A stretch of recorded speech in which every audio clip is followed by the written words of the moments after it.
When Allah subhanahu wa ta'ala created humankind, just try for a moment to imagine a globe or a world with nobody in it. No one, no human being in it.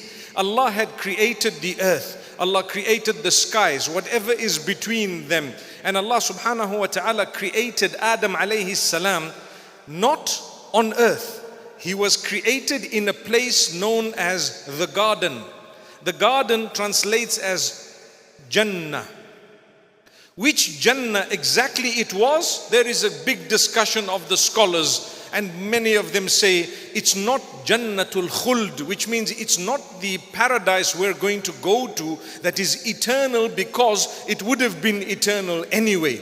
They say it is a special jannah that Allah had created for this particular purpose of testing Adam alayhi salam.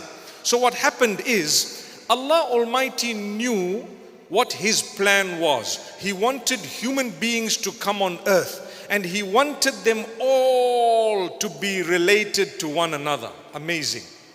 If I were to tell you, some of you are more closely related to me than others, but all of you are related not just to me, but to one another. It's just that you don't know the exact grandfather who was the same person. But we were all, and we are all related. So Allah wanted to do something amazing, and Allah knows why.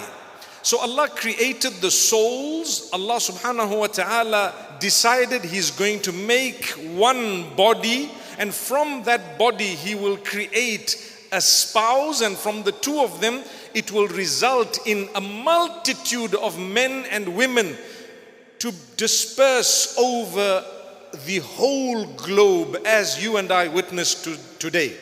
So listen to the verse. يا أيها الناس اتقوا ربكم الذي خلقكم من نفس واحدة وخلق منها زوجها وبث منهما رجالا كثيرا ونساء. Allah says, O people, be conscious of the one who is in supreme control of your existence, the one who made you, the one who provides for you, your Rabb. Be conscious of Him. He is the one, what did He do?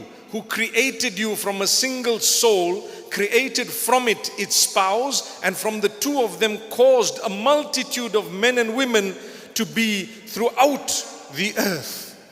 Allah subhanahu wa ta'ala did this for a reason.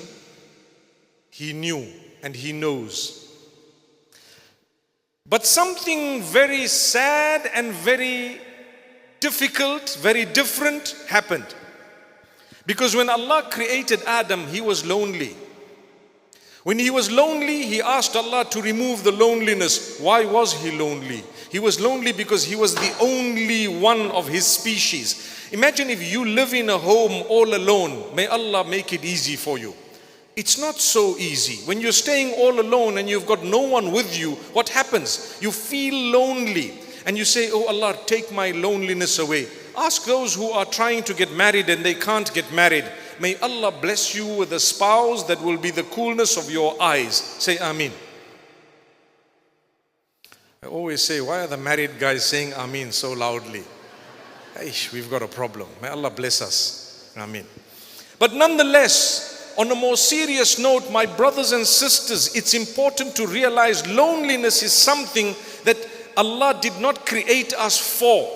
Unfortunately, we have to endure it, but Allah wants us to find a spouse, to actively look for one, whether it is simply nikah or whatever it is. We have Brother Shan here this evening, mashallah, and no matter what it is, we must make an effort. Our family members, our sisters, our brothers, whoever it is, try to match them, try to introduce someone to them, try to see, to get married, try to look into it. And you know what I say to the people always? I say, don't look for certain qualities when you know you don't have the qualities that that type of a person would be looking for. I hope you understood that. It means I want a person who is praying. I want him to be handsome. I want him to be wealthy. I want him to be, dressed in a smart way. I want him to be living within a 50-mile radius of me. I want him to be of this, and I want him to whatever. Guess what? That guy is there.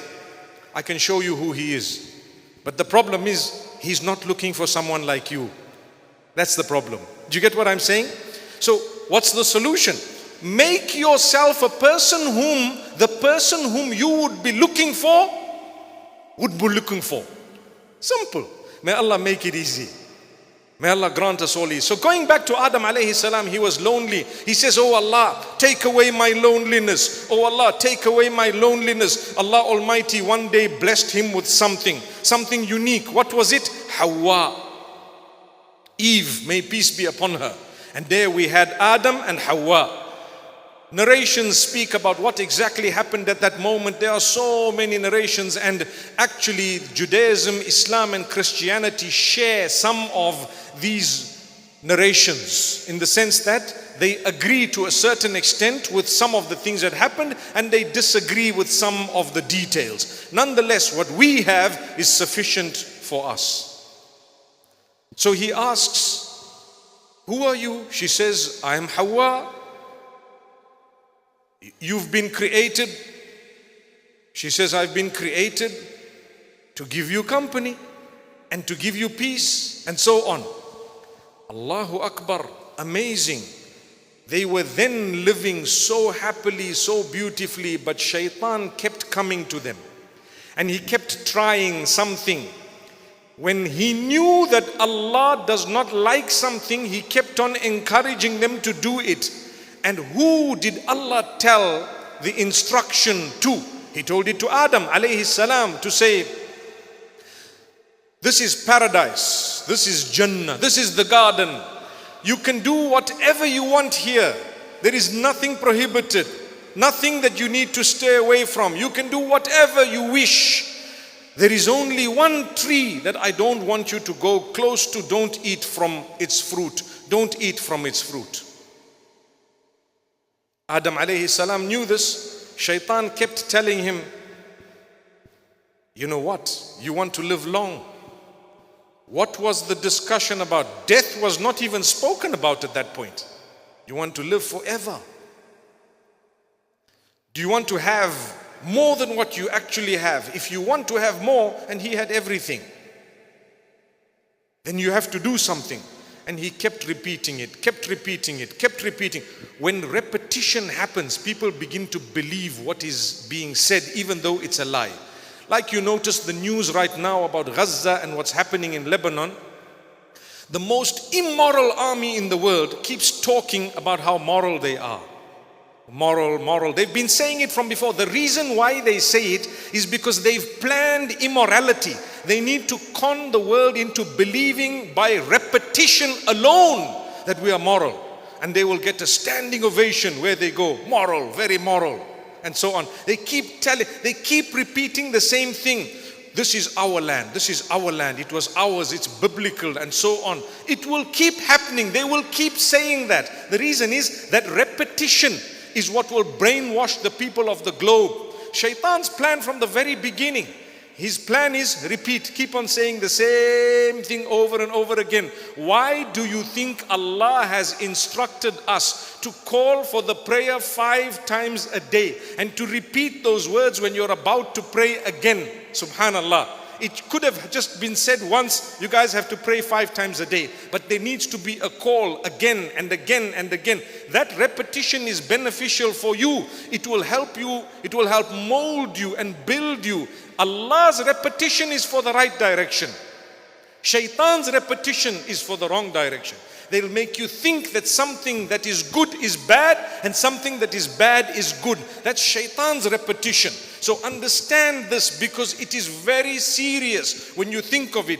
You and I want success, and we're searching for success in everything besides what Allah told us is success. Hayya alal falah. Come to success. Who's telling you that? Wallahi, your Lord is telling you that. Your Maker is telling you, come to success. But you're searching for success in everything else. Are you going to get it elsewhere? No. So all Allah wants you to do is pray. It is not easy. Shaitan will distract you. So many other things will distract you. But you have to be strong. That's my success. I need to pray. How long does it take? It doesn't even take long. To do something pleasing to Allah does not take long. In fact, when you do it, the bonus of the deed is such that you will achieve much more than you bargained for.